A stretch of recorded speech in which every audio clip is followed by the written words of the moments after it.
Every day when you wake up, you feel like the hours in front of you belong to you. You believe you can stretch them, twist them, waste them, or use them however you want. But here's the truth. Time is never really yours. It moves whether you move or not. You might say to yourself, I want to be great. I want to be the best. Yet greatness is not something handed out like a free sample at the market. Greatness asks for sweat, patience, and effort. It demands more than just wishes. If your heart isn't ready and your mind isn't firm, greatness will simply walk past you. You'll be stuck in the middle, not moving forward, not going backward, just idling like a car left in neutral. And many of us live that way, talking about what we want but never paying the price to get it. Let me give you an example. Imagine 3 friends. One keeps saying he'll open a small shop but spends every day on his phone. The second one dreams of being a runner but never leaves his couch. The third, he might not talk much, but each morning he ties his shoes and hits the road. Which one do you think will see results? It's easy to say you want success. It's harder to chase it when the road feels long. But why ask for something you're not willing to work for? You can't wish yourself into a future you've never prepared for. You can't hope to arrive at a place your actions never directed you toward. People often think greatness is selfish, as if aiming high is about showing off. But sometimes you must choose to be competitive, not against others, but against your old self. That's the only way to grow. Let me put it simply. If life is a crowded marketplace, you can't expect others to buy your goods if you never set up a stall. And if you do set it up, but sit there doing nothing, your space will be taken. The world rewards the one who shows up ready. Stop being the person who always says, I want, yet never lifts a finger. Words without effort are like empty buckets. They make noise but carry no water. Now, think about this. Have you ever met someone who talks about big dreams but never changes their habits? How far do you think that person will go? You see, life does not bend to talkers.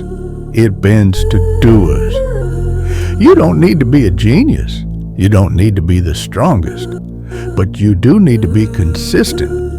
Consistency outshines talent when talent refuses to work. And let me tell you something many people don't want to hear. Nobody is coming to save you. You can fall, and people may pick you up once or twice, but eventually they'll move on with their lives. The truth is, compassion is important, but it can't carry you forever. You must carry yourself. So if you want something, stop talking about it. Start shaping it. Start molding it. Get out of bed early. Learn the skill. Put in the practice. Sweat a little more. Hurt a little more. That's the cost. Our society today makes us lazy. Everything feels like it's just a button away. Food delivered. Cars ordered. Messages sent instantly. But true growth is not instant.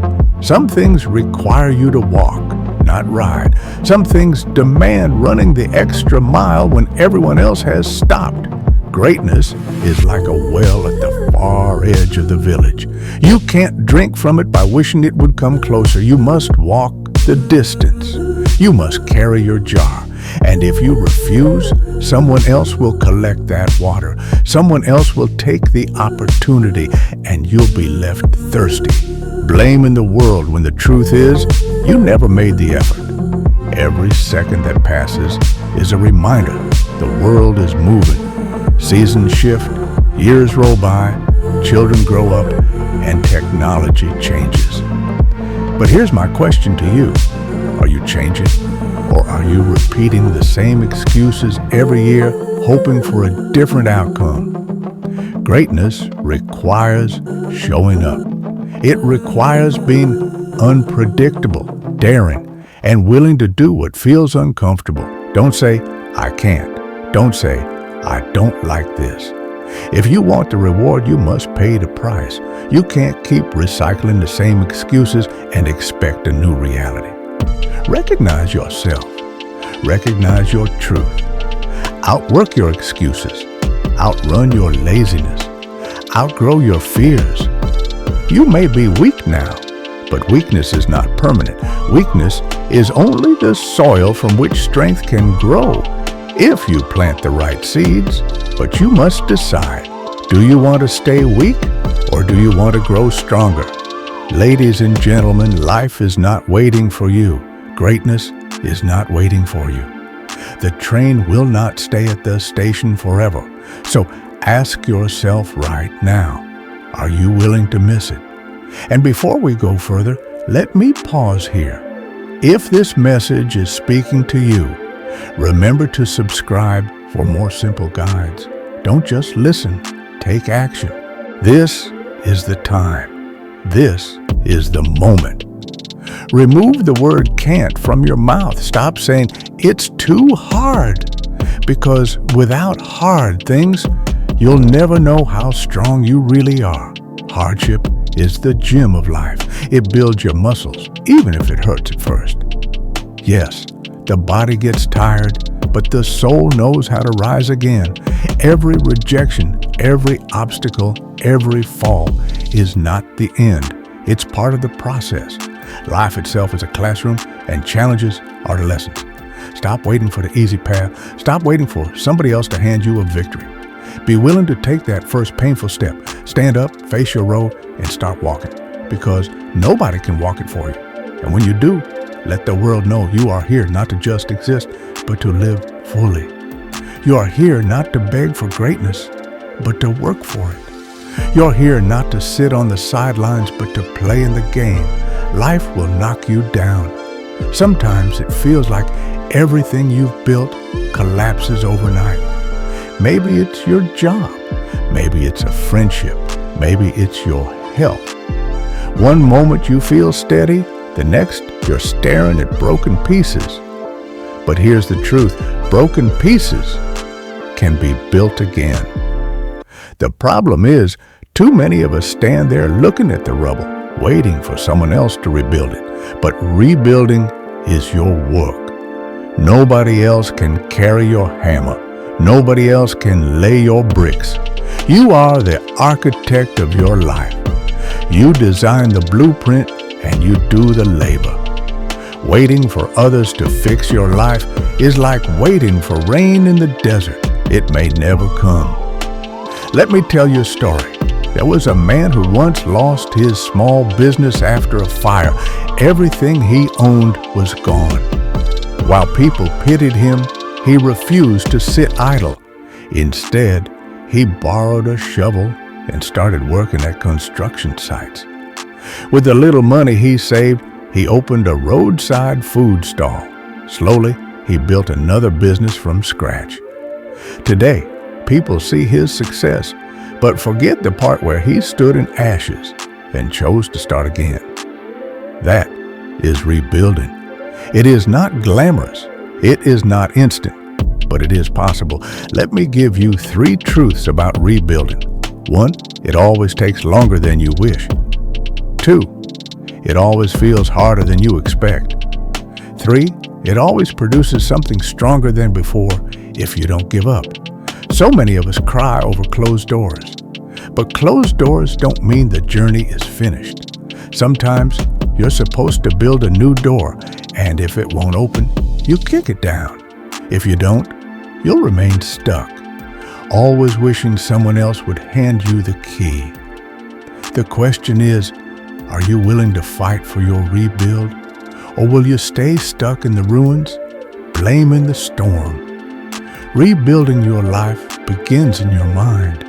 You must believe that your story isn't over.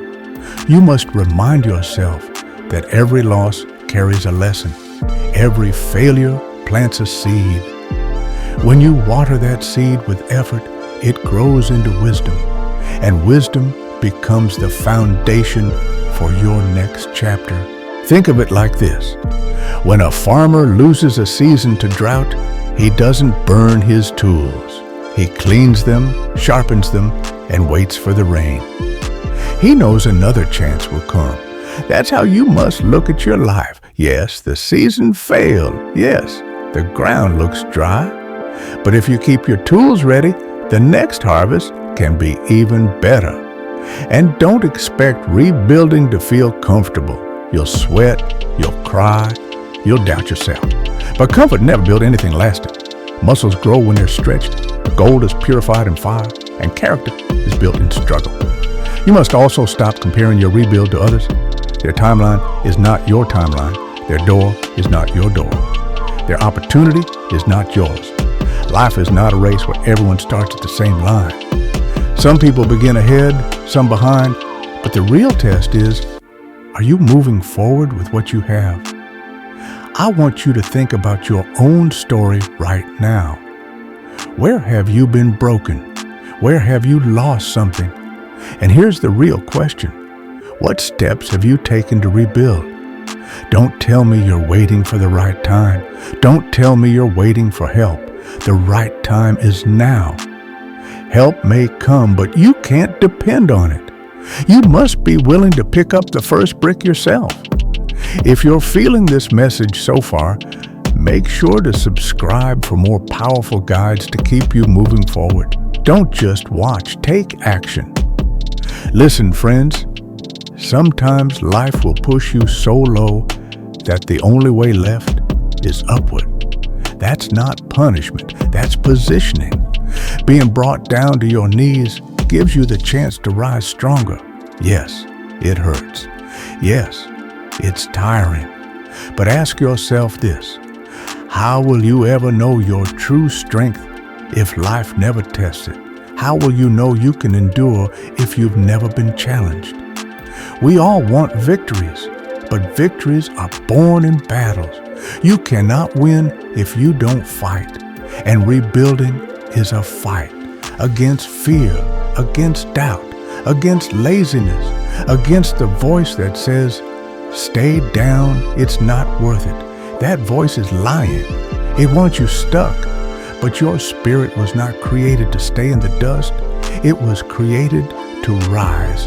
Let me make this clear. Rebuilding doesn't mean life will look the same as before. Sometimes what you rebuild is completely different, and that's okay. A collapsed hut can be replaced with a stronger house. A failed business can give birth to a new skill.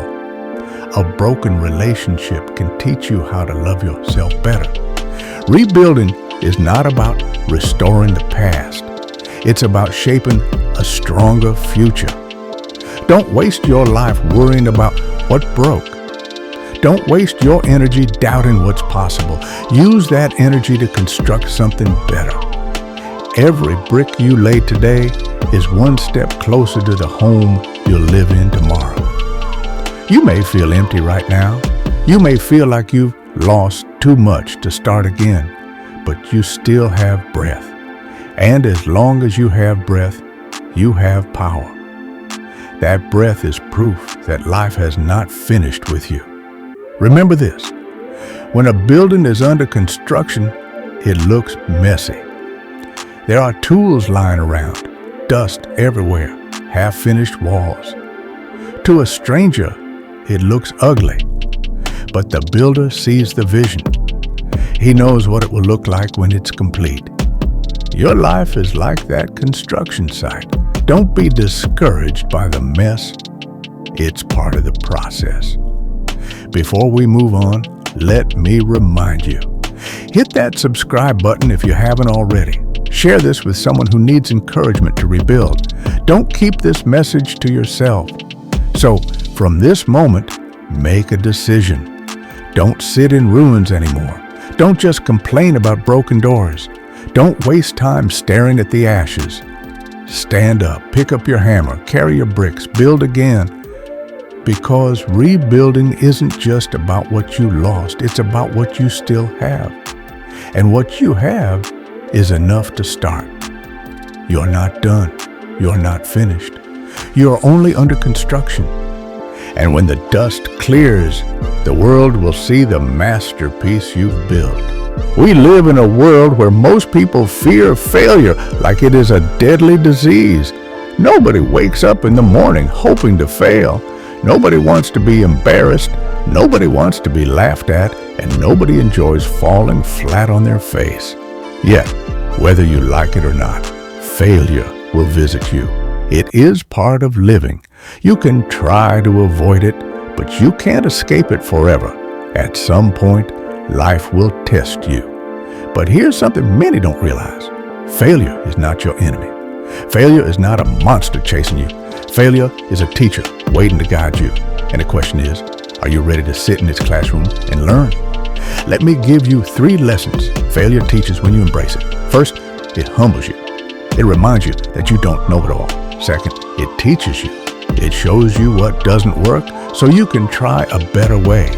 Third, it strengthens you. It forces you to get back up with more courage than before. Now here's the problem. Many people stop at the first stage. They get humbled, and instead of moving forward, they stay down. They confuse falling with being finished. They wear failure like a name tag and believe that is who they are. But failure is not a permanent mark. It is only a moment in your journey. Think about a baby learning to walk. That child falls again and again. If falling meant the end, no child would ever stand. But every stumble builds balance. Every slip strengthens muscles. Without those falls, walking would be impossible. Without your failures, your growth would also be impossible. So let me ask you, are you using failure as a reason to quit or as fuel to rise? Failure hurts. I won't lie. It can break your heart, crush your spirit, and leave you doubting yourself. But pain is not permanent. It is a signal. Just as a cut heals into stronger skin, failure heals into wisdom if you let it. The problem is, most people run from it instead of learning from it. There was once a woman who dreamed of becoming a teacher. She applied for jobs at several schools, but every time she was rejected. People around her said, "Maybe you're not meant for this." But she refused to listen. She kept improving her skills, kept volunteering to gain experience. On her 5th try, she was finally accepted. Years later, she became a principal, guiding hundreds of students. If she had stopped after her first rejection, her story would have ended before it began. That's the hidden truth about failure. It is not a tombstone, it is a stepping stone. If this is connecting with you, don't just sit back, subscribe, share this video, and join me on this journey of growing through setbacks. Let's think of success as climbing a mountain. Each time you slip, it hurts. But slipping shows you which rocks are loose, which paths are dangerous. Those small slips save you from a bigger fall later. That's what failure does. It teaches you before the stakes get too high. And let's be honest, patience is necessary. Success doesn't happen overnight. Seeds don't sprout the same day you plant them. If you dig them up daily to check, they'll never grow. You must water them, trust the soil, and wait for the sun. Life works the same way. Sometimes you fail not because you aren't good enough, but because it simply isn't your season yet. Failure will visit again and again. You will fail more times than you will succeed. That's life. But each failure shapes you, sharpens you, and makes you stronger. If you have never lost, how would you ever appreciate winning? If you have never cried, how would you ever treasure joy? If you have never failed, how would you ever understand the sweetness of success? That is why you cannot quit. You cannot stop believing in yourself just because you stumbled. You must get back up even if your knees are shaking. You must take the next step even if your legs are weak. You must keep moving even if your spirit feels heavy. Because sometimes the victory is one more attempt away. Don't compare your failures with other people's successes. Their race is not your race. Their door is not your door. Life is not a lottery ticket where everybody wins at the same time. Some arrive early, some arrive late, but everyone who keeps walking arrives eventually. Failure should never make you feel smaller. Failure is proof that you tried. People who never fail are usually people who never attempt anything. At least you stepped into the arena. At least you gave it a shot. That alone makes you stronger than the one who never tried. And here's something important. You must learn to thank your failures. One day, when you finally succeed, you'll look back and realize that every failure was a guidepost. They directed you, they shaped you, they built the resilience you needed. Without those failures, your success would not have been possible. Before I close, let me remind you again, subscribe if you haven't already. Share this with someone who feels stuck in failure. Be part of a community that chooses growth instead of excuses. My friends, failure is real. Failure is painful, but so is growth, so is resilience, so is victory. Don't let failure be your prison. Let it be your teacher. Don't let it define you. Let it refine you. Because at the end of the day, failure is not the end of your story. It is the fire that shapes your greatness. You may stumble, you may fall, but remember this, falling is not the end. It is the beginning of rising.